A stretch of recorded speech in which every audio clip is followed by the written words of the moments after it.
So, Nate, what is this EWA program that I've been hearing about? I think it's the Earned Wage Access Program. There's been a lot of buzz about it lately, and some people are really excited. Well, can you break it down a little bit? Yeah, so it's actually been around for a while, a lot longer than people realize, because I heard about it relatively recently myself and did some digging because I wanted to better understand what it was about, understand the benefits, understand the risks, understand the incentives behind it. But it's literally been around since like the 2010s, to go back, Wow. over a decade now. Like it's been around for quite some time.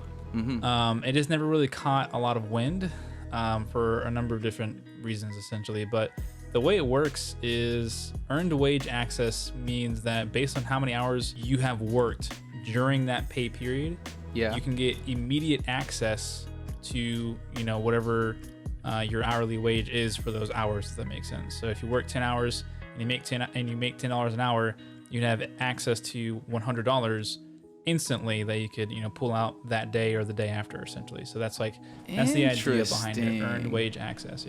Interesting. So it kind of takes a playbook out of the draw that like servers and hostesses and like waitresses get for that daily cash tip, kind of an incentive to stay in those types of jobs. It kind of gives you the access to in a regular job. Like I think that you sent me an article. I think it was like Target, Walmart. What was the third one? Do you remember? Target, Walmart. There was some big. I can't remember the third one. There was some big players in there that were looking at deploying this program. So what that opens it up to is like, okay, now you're at a regular job that you're maybe a cashier, or maybe you're stocking the back, whatever you're doing. You have the ability to easily just take that cash on a daily basis if you work for an employer that's deploying this program.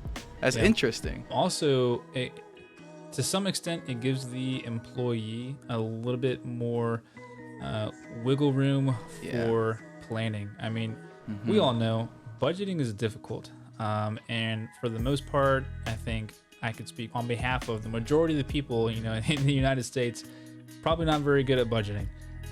It takes patience, it takes discipline, and it takes time to really, really dial in how your budget works. So having the ability to say like, oh man, I overspent, I messed up, now I'm not going to make my rent payment at the end of this month. Well, here's what I can do to get ahead of that is I can, try and cover up other shifts. I can try and work overtime, and as needed, I can immediately pull that money out that I've earned because I wasn't prepared for this expense that just randomly popped up, So, I mean, it does give, to some extent, a little bit more flexibility for the employee, which at the end of the day is always a good thing in my book if you can better take care of your employees. Yeah, 100%.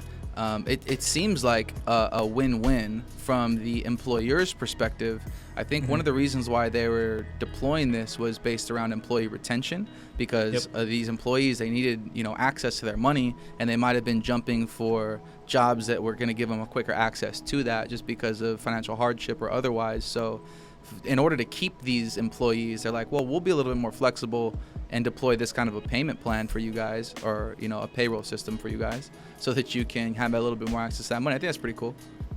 Yeah, I think one thing to really key in on here though is that why would they need to employ something like that now? I mean, previously, the bi-weekly, monthly, or however your weekly payments were set up, for the most part, people were okay with that. You know what I mean? Yeah. And they could get by like that.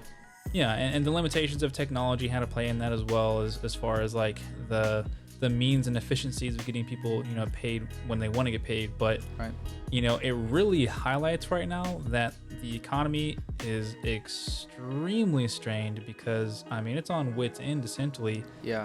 Gleaning towards going into a period of stagflation, which essentially means the businesses no longer have the means of retaining their employees because their own expenses are so high that they have to let the employees go, which just means that it's less people buying commodities. Less people buying commodities means more people get let go, and it's just a vicious cycle that we've seen. So I think that part is a little bit interesting, just when I try and look at it that way. Yeah, definitely. It's kind of turned the analysis on its head, and it's like, hey, why are we even in this scenario where this is an attractive model to these companies? And it's like, if you've been following the channel, or if you've had your ear to the street financially or economically over the last, few years, 4 years, 6 years, like, exactly, how fragile the U.S. economy is right now. And then to see these programs coming on the rise when they've been around, like you said, since 2010, it's very telling to see, the writing on the wall, to say the least, Yep.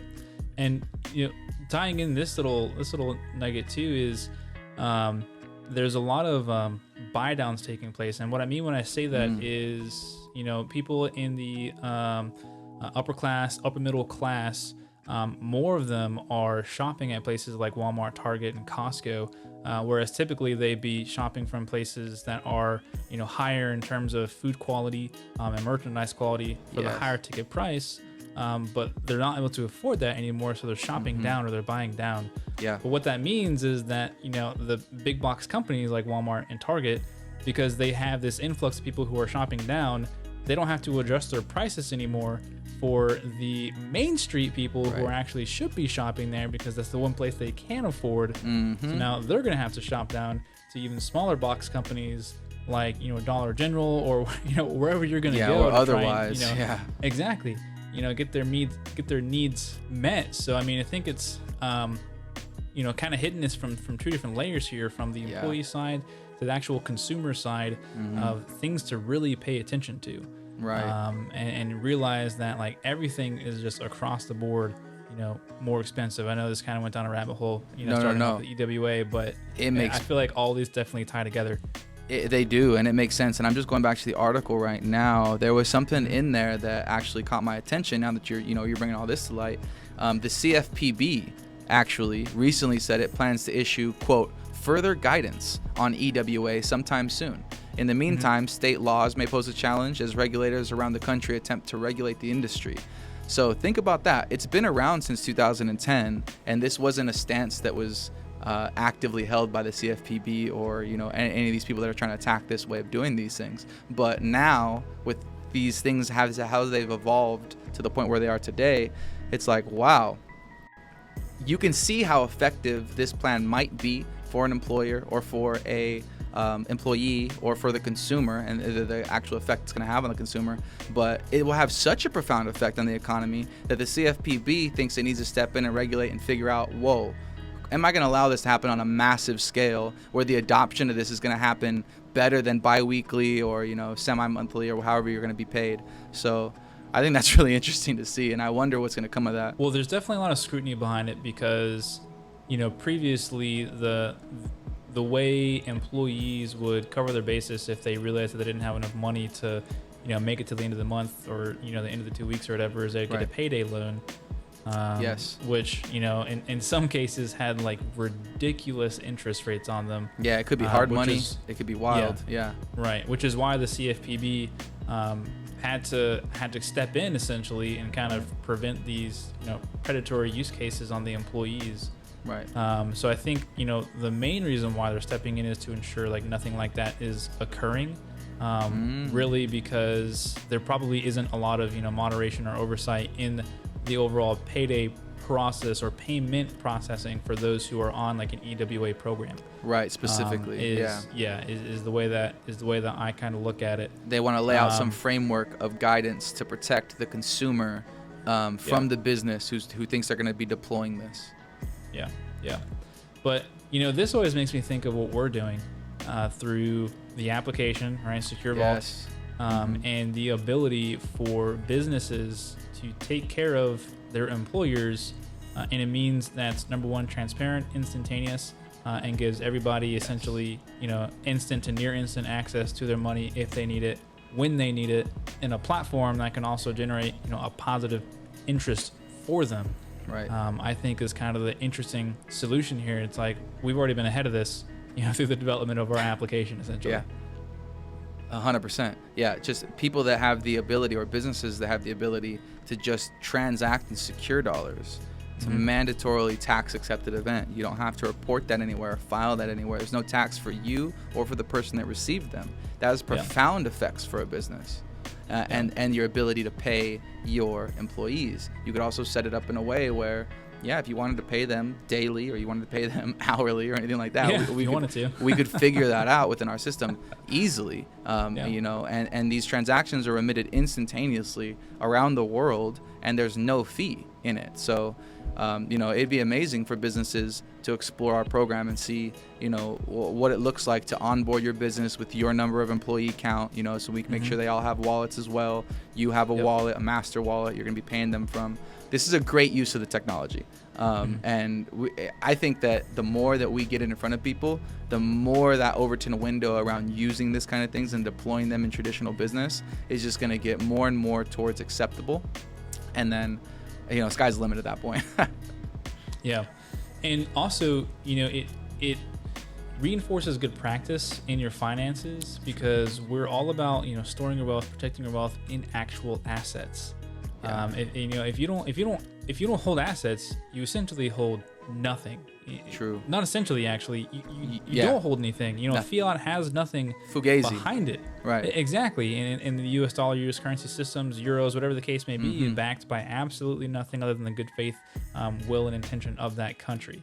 Right. So, you know, if you don't have an actual hard asset in some form or fashion, you don't have nothing. You have nothing. So, you know, when you're able to not only earn your wealth through our application, you know, for the time that you're putting in with that company, but then at the same time you can immediately store it, you know, in a precious asset like gold or silver, and still at the same time use the value of how much you're storing in gold, how much you're storing in silver into other opportunities that's going to generate, you know, residual cash flow. And why hasn't this existed before? Yeah. The answer to that is obvious if you know anything about, you know, corporatocracy. Right. But, you know, that's why we're bringing it to Main Street through our app. Yeah, if you build it, they will come. And we've been building it over the last 4+ years to make this, you know, come to fruition, because we see the need in the marketplace for it. It's a massive need for it. And if we can build it, we get people on it, it's just going to get rolling and rolling and rolling, and we can help as many people as we possibly can, which is, you know, the whole goal of ICOFest as a whole, when it was its inception, was to set free as many families as it could financially. So this is a great tool to do that.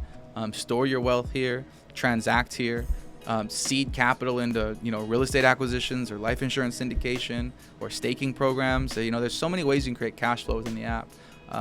And it just starts with downloading it. So as soon as it's perfectly ready to be downloaded, you're going to hear from us. We're going to have a video right in your guys' faces about download it now, transact with us. We'll show you how it works. And that's just going to be very, very exciting. Yeah. So I think bottom line here, you know, EWA could be potential, you know, beneficial programs, so long as there's no, you know, predatory, you know, means behind it, because there's always something, you know, where at the end of the day the employee is losing somewhere. So I just hope that's not the case, because it does give them more flexibility in their finances. But then also, you know, the solution to this problem is coming to fruition, is coming into existence through our application. So if you want to find out more about it, then you need to like this video. You need to leave a comment saying, I want to find out more about it. You need to subscribe so you can find out more about it. And let's do this. You can jump in on our DMs, send us an email, and we'd love to reach out with you, meet, and talk about it. So otherwise, I guess we'll catch y'all in the next video. Later, y'all.